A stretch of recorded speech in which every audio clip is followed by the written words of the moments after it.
La tranquila ciudad de San Miguel de Allende, Guanajuato, conocida por sus pintorescas calles coloniales y su fervorosa comunidad religiosa, se vio sacudida por un caso que conmocionó a sus habitantes en la primavera de 2023. La iglesia de San Francisco, una imponente estructura del siglo XVIII, se había convertido en el epicentro de una historia que nadie hubiera imaginado.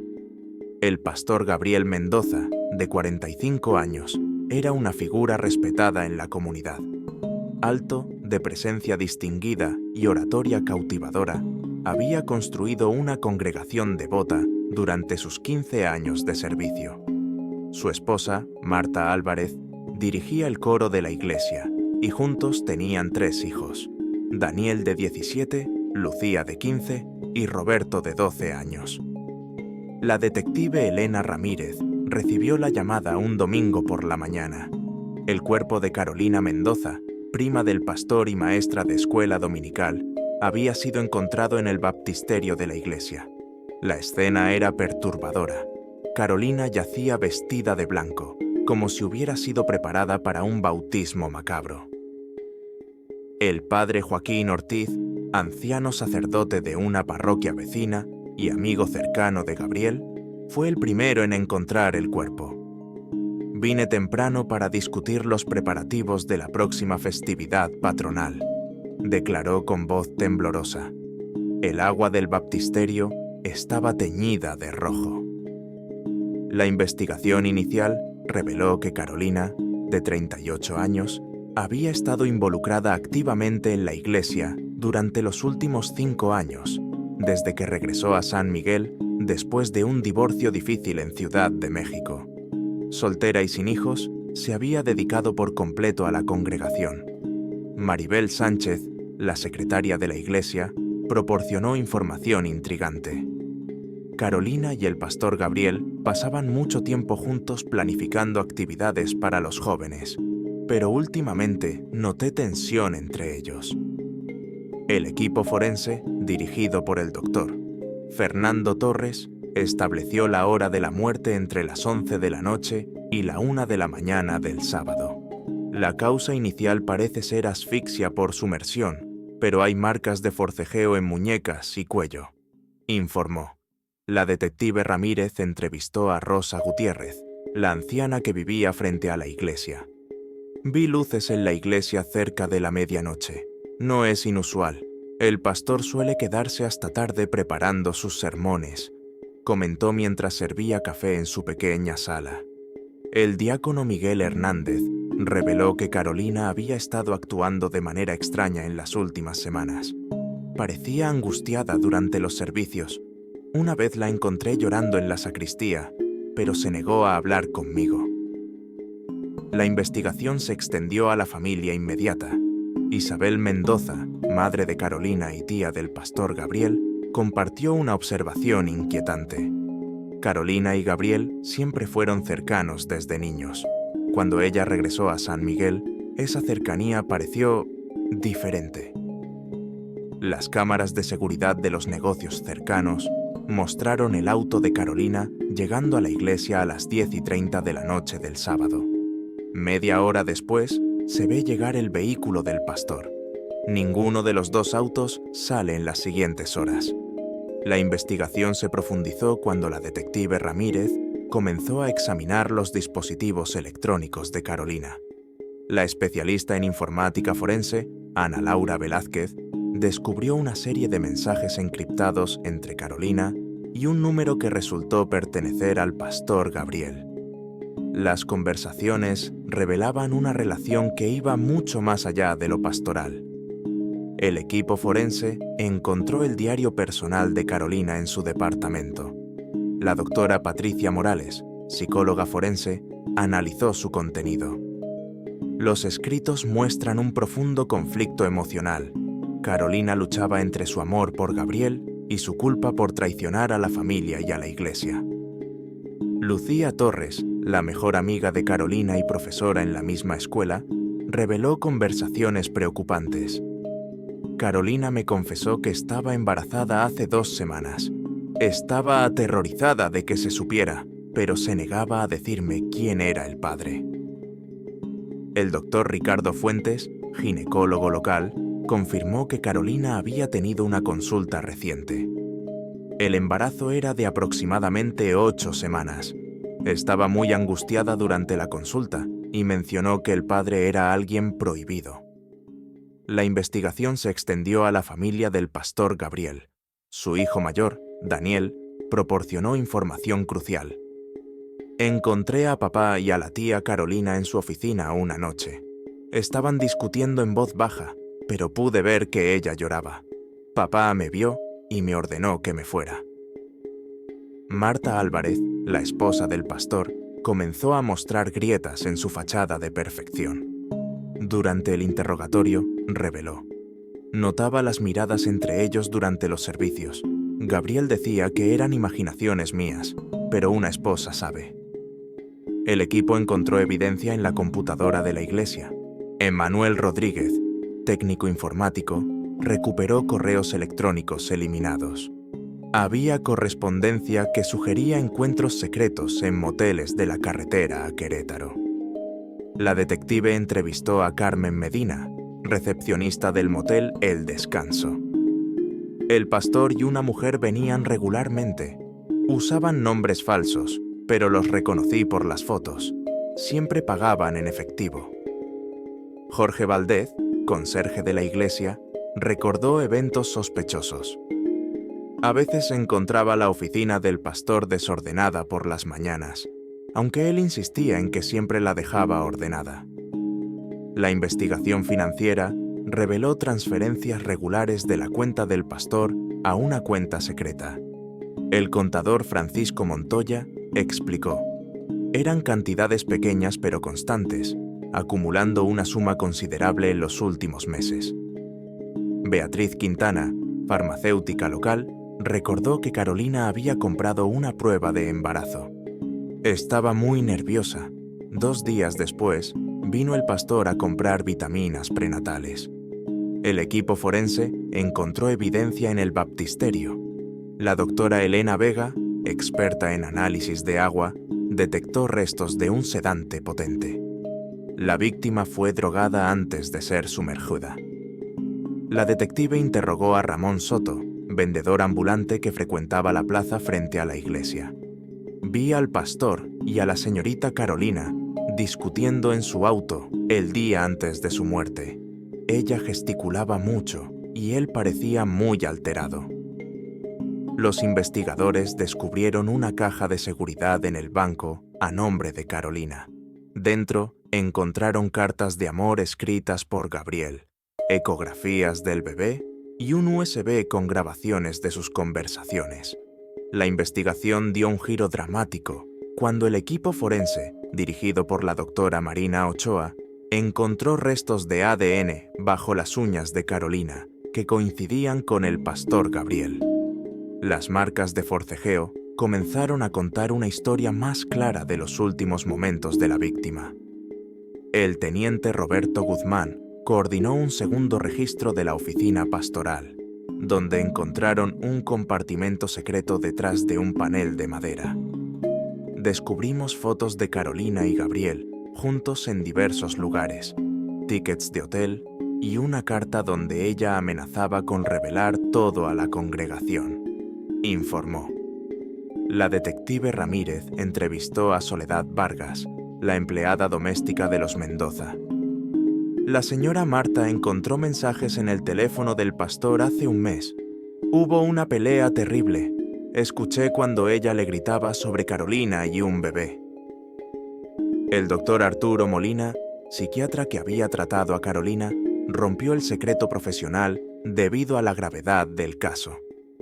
Mi paciente expresó temor por su vida en nuestra última sesión.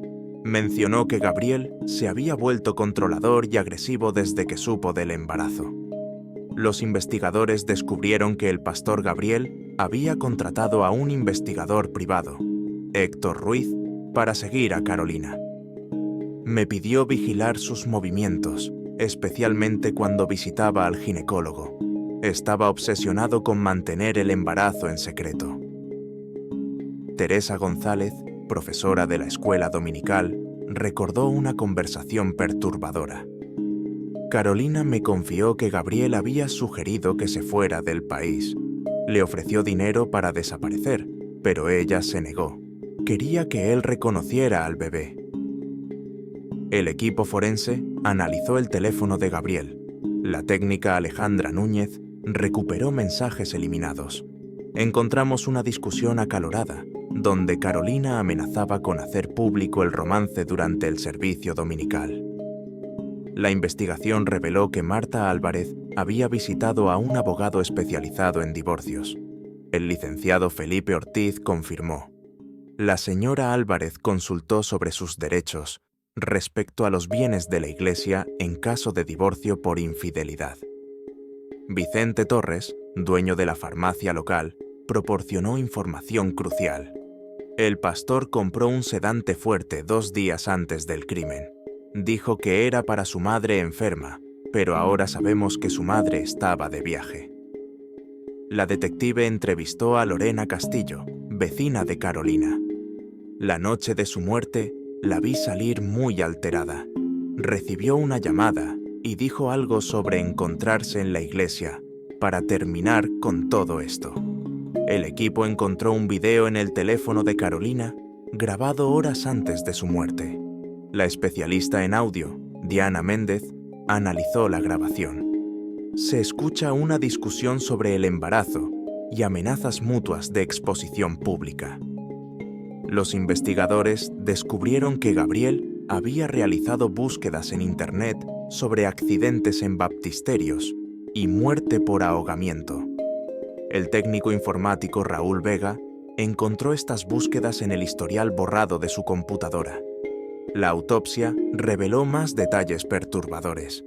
El doctor Manuel Santos, médico forense, confirmó: además del ahogamiento, encontramos evidencia de una lucha física intensa. La víctima intentó defenderse vigorosamente. La investigación entró en su fase más intensa cuando la detective Ramírez ordenó la vigilancia completa del pastor Gabriel. El equipo de seguimiento, dirigido por el sargento Luis Mendoza, documentó comportamientos erráticos y encuentros sospechosos con miembros de la congregación que parecían estar ayudándolo a encubrir el crimen. La doctora Cecilia Ramos, psiquiatra forense, realizó una evaluación preliminar del perfil psicológico de Gabriel. Exhibe características clásicas de un narcisista manipulador con tendencias psicopáticas. Su posición como líder religioso le permitió desarrollar habilidades excepcionales para el control y la manipulación. El equipo forense descubrió una red de túneles antiguos debajo de la iglesia. La arqueóloga Mariana Durán explicó: estos pasajes coloniales conectan la iglesia con varios edificios cercanos. Encontramos evidencia de uso reciente, incluyendo objetos personales de Carolina y Gabriel. Sandra Velázquez, cajera del banco local, proporcionó información sobre transacciones sospechosas. El pastor había estado retirando grandes cantidades de efectivo durante meses. También intentó acceder a la caja de seguridad de Carolina después de su muerte. La investigación reveló que Gabriel había estado preparando una coartada elaborada. El diácono Pedro Morales confesó: me pidió que mintiera sobre su presencia en una reunión de consejo la noche del crimen. Me negué y me amenazó con exponer secretos de mi pasado. Laura Guzmán, estudiante de teología y asistente de Carolina, encontró un diario codificado. Carolina usaba símbolos religiosos para ocultar mensajes sobre su relación con Gabriel. Predecía su propia muerte si la verdad salía a la luz. El equipo descubrió grabaciones de las cámaras de seguridad manipuladas. El técnico Ricardo Flores identificó: alguien con acceso al sistema borró específicamente las horas críticas del crimen, pero pudimos recuperar fragmentos que muestran a Gabriel entrando a la iglesia con un bulto sospechoso. La detective entrevistó a Mercedes López, florista de la iglesia.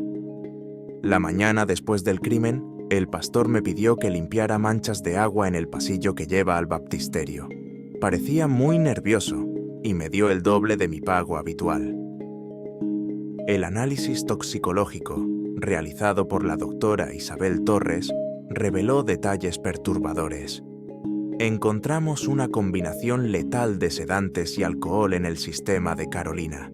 La mezcla habría facilitado el ahogamiento, mientras dificultaba cualquier resistencia. Los investigadores descubrieron una carta sin enviar en el escritorio de Carolina. La grafóloga Adriana Méndez analizó el documento. Era una confesión completa de su relación con Gabriel, incluyendo pruebas fotográficas y registros de sus encuentros. El equipo forense encontró evidencia en el auto de Gabriel. El criminalista Javier Ruiz reportó: había rastros de agua bendita en el maletero, consistente con el transporte de objetos mojados. También encontramos fibras del vestido de Carolina. El caso alcanzó su clímax cuando Marta Álvarez, la esposa del pastor Gabriel, se presentó voluntariamente a la fiscalía con evidencia devastadora. Había instalado una aplicación de grabación en el teléfono de su esposo semanas antes, capturando una conversación incriminatoria la noche del asesinato. La fiscal del caso, Valentina Herrera, presentó las grabaciones ante el juez Fernando Castellanos. En ellas se escuchaba claramente la confrontación final entre Gabriel y Carolina en el baptisterio. «No puedes destruir todo lo que he construido», se oía decir a Gabriel, seguido de sonidos de forcejeo y súplicas de Carolina. El doctor Ernesto Vidal, experto en análisis de audio forense, confirmó la autenticidad de las grabaciones. Las voces coinciden perfectamente con los patrones vocales de ambos sujetos. También se puede escuchar el momento exacto del forcejeo y la inmersión forzada. La congregación se dividió dramáticamente. La detective Ramírez documentó amenazas contra testigos clave.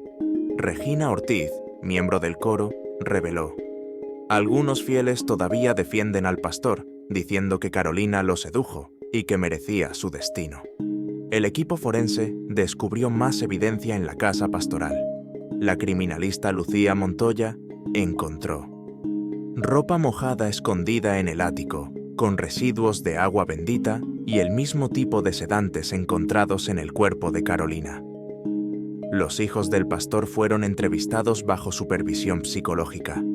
La doctora Carmen Salazar, psicóloga infantil, reportó: los niños describieron cambios dramáticos en el comportamiento de su padre en los meses previos al crimen. Mencionaron discusiones nocturnas y llamadas secretas.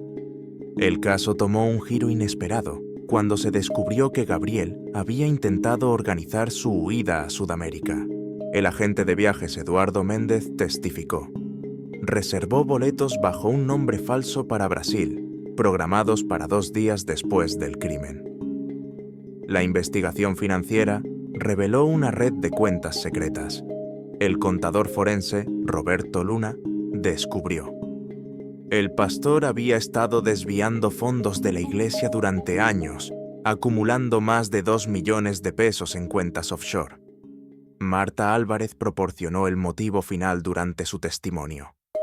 Gabriel estaba obsesionado con mantener su imagen perfecta.